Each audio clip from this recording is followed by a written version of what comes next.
première fois dans la boîte. Allez. Et c'est stressant votre truc, hein.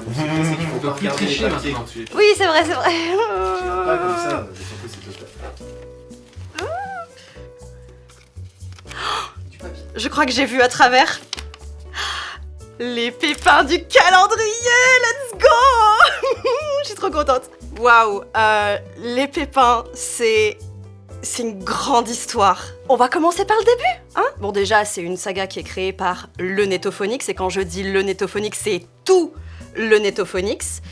Parce qu'il faut savoir qu'avant le calendrier, le Netophonix avait, on va dire, l'habitude de créer des monos qui mettaient en situation le Netto comme étant une entité physique, une entreprise, avec les créatrices du Netophonix qui travaillaient à l'intérieur et qui faisaient leur propre rôle. Voilà, ça c'est pour le contexte.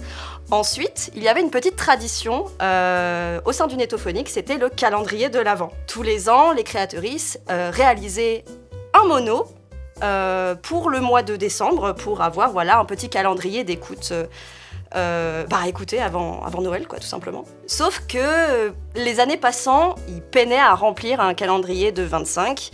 Et un jour, Johnny s'est dit, si jamais les autres ne veulent plus participer au calendrier, je vais faire le mien. Johnny, un administrateur très actif dans le Netophonix. Et c'est comme ça qu'avec une bande de tarés, ils ont décidé de créer une saga de l'Avent qui s'appelle donc Pépin sous le sapin. Et en 2016 commence du coup cette épopée de le Netophonix. Il y a eu un crash. Oui, parce qu'en fait, il faut savoir que des épisodes de la vraie vie du Netophonix et de la saga Sphère sont pris tels quels dans l'univers de Netophonix et des Pépins. Donc, le Neto crash, et c'est le bordel à Netophonix. Et clairement, c'est ça, c'est 25 épisodes de c'est le bordel, tout le monde est en panique, il n'y a plus de thunes, faut faire des créations. Voilà. Et sinon, quoi de neuf ? Bon, tu sais, comme d'habitude, pas grand-chose. Oh merde. Non mais dis tout de suite que je suis chiant à mourir. Ah mais non, mais je parle pas de toi.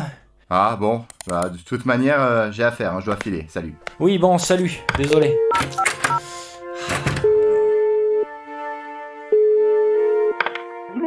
Oui, Blast, c'est Asmoth. Dis-moi, je viens de consulter les comptes pour le PPP et... Comment dire ? Y a rien. Il y a eu une suite qui s'appelle Pépin sous le chalet. À chaque fois, c'est Pépin sous quelque chose. Donc là, Pépin sous le chalet. En 2000, à chaque fois, c'est tous les 2 ans, donc du coup 2018. Et le Netophonix se voit offrir des vacances dans un chalet pour faire des activités de neige, de la luge, du ski, des balades en raclette. Et rien ne va se passer... Raclette. J'ai dit raclette. C'est trop drôle. Rien ne va se passer comme prévu et ça va être la catastrophe. Il va y avoir des morts, il y a toujours des histoires de thunes aussi. Encore une fois, c'est le bordel. C'est souvent et tout le temps le bordel dans les Pépins. Quelqu'un a vu The Chaff depuis le dernier quart d'heure ? Merde. Il pensait pouvoir m'empêcher de skier dans une station de ski. Qu'est-ce que t'as, canard d'un con, maintenant, hein? J'y crois pas! Il a réussi à s'échapper par la fenêtre des toilettes! On ne peut malheureusement pas se lancer à sa recherche tant que la tempête continue de souffler.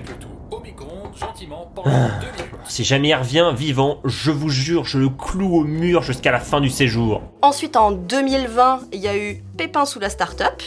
Il y a une entreprise concurrente qui se trouve en face ou à côté du... En face. C'est bien en face. Qui se trouve en face du Netophonix et qui réclame le terme, l'utilisation de saga MP3 parce que il a en sa possession la première saga MP3 jamais réalisée. En tout cas, c'est un road trip pour récupérer les droits du terme saga MP3 parce que la start-up d'en face, là, ces petits cons, ils veulent...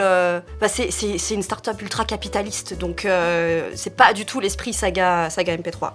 Les aventuriers du MacGuffin, réalisé par mon grand-père, Archibald MacGuffin Senior, en juin 2000, soit 1 mois avant la vôtre.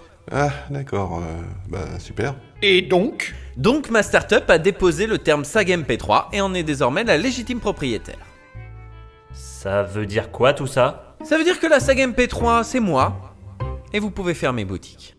cet antagoniste incarné par Mr. Fox, juste derrière la caméra. Un gros chieur, un de ses meilleurs rôles, hein, il sait super bien les faire. J'ai eu un micro d'or pour ça. Évidemment. Avant qu'il le file à n'importe qui.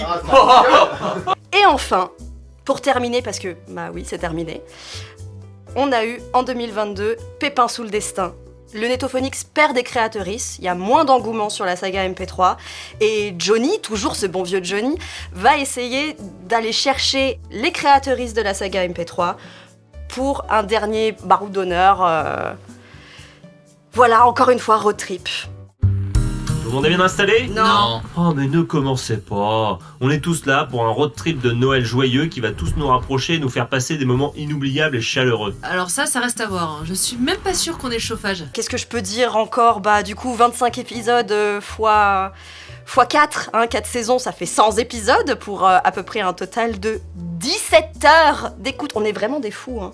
Je sais, voilà, on est vraiment des fous. Et ce qu'on peut dire aussi, c'est que c'est une véritable œuvre communautaire. C'est-à-dire qu'il y avait certes Johnny qui était à la tête du projet, mais il y a eu tellement de réals sur chaque épisode, tellement de mixeurs, tellement de personnes qui ont écrit les différents épisodes pour qu'ils s'imbriquent les uns dans les autres. Et c'est une vraie œuvre de communauté, c'est l'œuvre ultime en fait de Netophonix. Après moi j'ai une vraie critique en fait envers les pépins. Les créateurs et les créatrices sont parodiés dans l'univers des pépins, mais ça dépend vachement de qui écrit. Si les gens qui écrivent ne te connaissent pas, ils vont faire une parodie de toi. De ce qu'ils pensent un gimmick à remplir parce que j'ai une vanne, qui c'est qui pourrait bien le dire, il y avait machin qui était là dans l'épisode d'avant, allez je le mets là. Je confirme, je ne suis pas un fan de Kaamelott relou qui aime le pâté, ouais putain. Mais qu'est-ce qu'il fait lui? Moi? Mais il est à peine 10 heures. C'est pas l'heure de manger du pâté. C'est ce que je lui ai dit. Quand on fait une pause, on se ressource avant de repartir. On a roulé 5 minutes.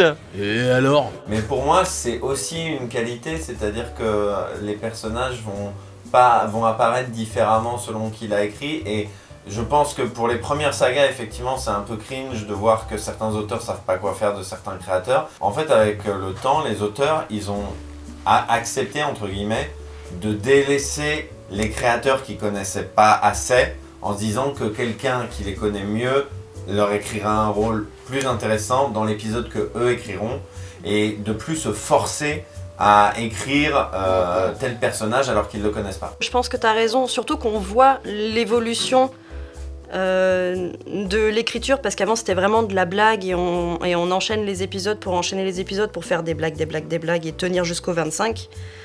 Mais à partir de Startup, je pense que Startup ça a été vraiment le game changer de Pépin. Il y a une vraie narration et les personnages sont pas juste là pour remplir le regardez on a mis tout le Netophonix dans les Pépins. Je pense que t'as raison là-dessus. Pour moi il y a un truc qui résonne avec ce que tu dis, c'est aussi que les deux derniers Pépin sous le Startup et Pépin sous le Destin sont plus sérieux aussi parce que entre guillemets même si on ne fait rien pour changer la situation, tout le monde est un peu triste que le Netophonix tombe en perdition, entre guillemets, parce que même s'il y a de nouveaux outils comme Discord, etc., et même si on se connaît, il y a des communautés qui se connaissent IRL, il y a des gens qui se marient, qui invitent la moitié de la saga Sphère, malgré ça, on est tous un peu tristes que le Netophonix dépérisse. C'est pas pour autant qu'on le fréquente plus, mais du coup, il y a plus une dimension tragique dans les deux derniers, en mode... Avant, c'était une manière de célébrer la famille du Netophonix. Maintenant, c'est une manière de rendre hommage à ce qu'a été le Netophonix. Maintenant, la question se pose de est-ce que c'est une série qui peut encore s'écouter aujourd'hui? Alors, si vous étiez là sur le Netophonix, je dirais oui, parce que vous avez les bails. Mais pour des personnes qui n'ont pas été là pendant l'âge d'or, comme vous dites là, c'est assez hermétique, mais c'est assez représentatif de l'engouement que ces gens ont pour... je dis ces gens, mais moi aussi j'en fais partie, mais ont pour la série audio, la saga Sphère en général, toute notre petite communauté. C'est très représentatif de l'amour qu'on a en tout cas pour ce médium-là. C'est un beau témoignage de ce que ça a été, le Netophonix.